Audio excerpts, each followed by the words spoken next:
Et oui, la suite du journal, mais avec votre invité, place à l'interview, Lionel. Oui, cela fait 4 jours maintenant que les manifestations se déroulent en Iran, des rassemblements dans plusieurs grandes villes du pays qui ont fait une dizaine de victimes, on le disait à l'instant dans le journal de Chloé Triomphe. Le régime islamiste fait face à une vague de protestations qui n'a pas eu l'ampleur que celle qui avait secoué le pouvoir de Rafsanjani en 2009, mais qui interroge quand même. Bonsoir Thierry Coville. Oui, bonsoir. Vous êtes chercheur à l'IRIS, l'Institut de Relations internationales et stratégiques, spécialiste de l'Iran. Est-ce que vous pouvez nous rappeler, Thierry Coville, quelles sont les causes fondamentales de ces manifestations qui se multiplient dans le pays en Iran ? Alors, je pense qu'il y a deux causes principales. Il y a le chômage, notamment le chômage des jeunes. Je pense qu'en réalité, le taux de chômage actuellement en Iran est tout autour de 18% et beaucoup de jeunes diplômés. Il faut savoir que l'Iran produit, entre guillemets, beaucoup de diplômés, 700 000 nouveaux diplômes de master chaque année. L'Iran, troisième pays au monde pour le nombre de diplômés d'ingénieurs. Et ces jeunes ne trouvent pas de boulot, donc c'est une catastrophe sociale, économique, éventuellement politique. Et puis le deuxième problème, c'est le manque de confiance de la population dans les institutions publiques, d'où les accusations de corruption. Donc ça, c'est les deux grands motifs de mécontentement actuellement. Des accusations de corruption ou de trucage des élections ou autres qui avaient, qui étaient également au cœur du mouvement de protestation de 2009. On retrouve à peu près la même idée ?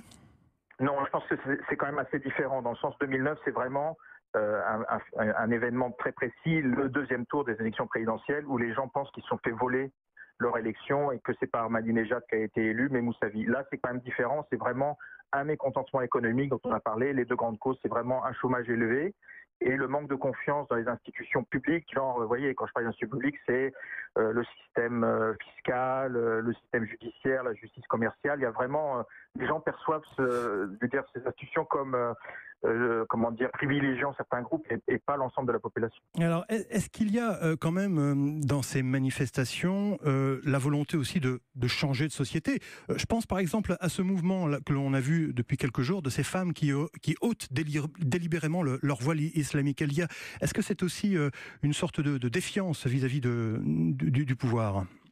Alors, ce qu'il faut savoir, c'est que sans doute, parmi les gens qui manifestent, il y a les plus pauvres, donc ils sont d'abord, ils ont des revendications économiques et sociales dont on vient de parler, se sont greffés sans doute aux manifestants. Alors, faut être prudent, parce qu'on n'a que des vidéos, mais sans doute, une partie de gens qui avaient sans doute voté pour Rouhani. Il faut rappeler que Rouhani était élu, il y a quelques mois, avec un taux de participation de 70%. Oui, et donc, des gens qui sont déçus par ces premiers mois de pouvoir, avec le sentiment... Il y a beaucoup de revendications en Iran. C'est une société en pleine voie de modernisation, donc il y a des revendications environnementales, sociétales, les femmes veulent plus de droits, il y a une demande d'ouverture politique, il y a une demande de résultats économiques, il y a beaucoup de revendications. Donc il est possible qu'aussi on ait des gens de la classe moyenne qui revendiquent pour effectivement, qui sont déçus par effectivement Rouhani avec le sentiment que rien ne change en Iran. Et est-ce que cela peut faire vaciller, Thierry Coville, le régime islamiste ? Bon, pour l'instant, on n'en est pas là. Vous avez rappelé, pour l'instant, on a rappelé qu'en 2009, il y a eu 3 millions de personnes qui ont manifesté en Iran. Il y a eu beaucoup de répression. Et c'est les Iraniens eux-mêmes qui ont décidé d'arrêter en disant que ça menait à rien. Donc c'est là où à mon avis, ce qui est inquiétant pour le pouvoir, c'est que jusqu'à présent, cette majorité de la population iranienne disait, bon, on n'est pas content, mais on va voter. Actuellement, là, ce qui est en train de se passer, c'est une partie de la population se dit, bon, ça marche pas par le vote, passons au stade de la violence. Alors pour l'instant, c'est que des centaines de personnes, mais avec la répression qui vient d'avoir lieu, là, comme on a parlé de 10 personnes tuées, c'est vrai que d'ailleurs le président Rouhani vient de le dire, on est dans un moment très, très critique pour le pouvoir iranien. Ça dépendra de la capacité de Rouhani à savoir quand même répondre à ces réclamations et de ne pas jouer qu'avec la répression. Et on va voir ce qui va se passer. Alors justement, il manie un petit peu la carotte et le bâton, parce qu'il s'est déclaré ce matin d'accord pour ouvrir ce qu'il appelle un espace d'expression, ou un espace démocratique, mais il menace très clairement ce soir ce qu'il appelle les fauteurs de troubles. Est-ce qu'il faut craindre une vraie répression dans le sang de ce mouvement ? C'est très clairement le danger pour Rouhani, parce que d'un côté, on vient de le dire, il s'est fait élire quand même par des gens qui veulent qu'il ouvre politiquement et socialement le pays. Bon, d'un autre, il a des adversaires qui vont ne pas manquer de le critiquer pour sa faiblesse, puis il est censé faire respecter le droit. Là, ce qu'il a dit simplement, c'est n'attaquez pas les bâtiments publics, etc. Donc, il est vraiment entre deux feux, et c'est vrai que c'est un moment, s'il y a trop de répression, très clairement, en plus, il ne contrôle pas vraiment les forces de sécurité en Iran, qui sont plutôt aux mains des radicaux.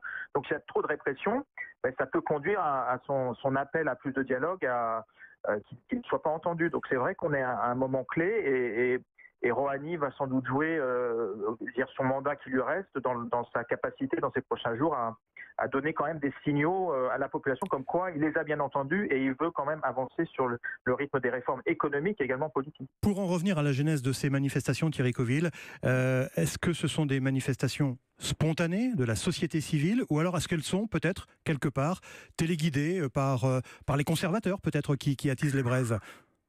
Alors effectivement, c'est ce qu'on a dit au début pour la première manifestation à Machhad. Il y a le conseiller du président Rouhani a accusé les conservateurs d'avoir initié cette manifestation. Mais très clairement, ce qui est en train de se passer, ça échappe à ceux qui ont voulu les lancer. Et je pense que très clairement, c'est téléguidé par personne. Bon, les durs en Iran disent que c'est téléguidé de l'étranger, on vient de le dire. Je pense que c'est des causes économiques et sociales. Et actuellement, c'est les plus pauvres.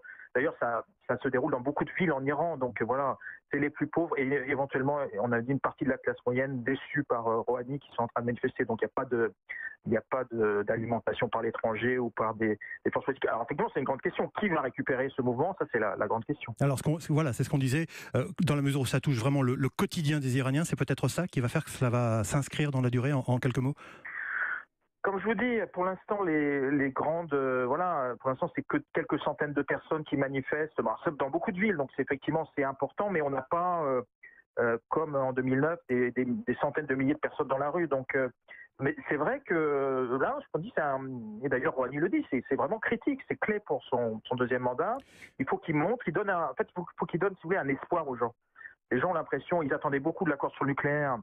Et c'est pas que de la faute du gouvernement iranien, du fait notamment des sanctions américaines qui persistent, l'accord donne pas tous les fruits qu'il pourrait donner, même si ça va mieux en Iran. C'est un peu le paradoxe, l'économie s'améliore, mais les gens sont toujours mécontents. Et puis les gens attendaient beaucoup de l'élection de Rouhani, ils voient toujours rien arriver. Donc il faut vraiment qu'il donne une perspective à cette population qui l'a soutenu.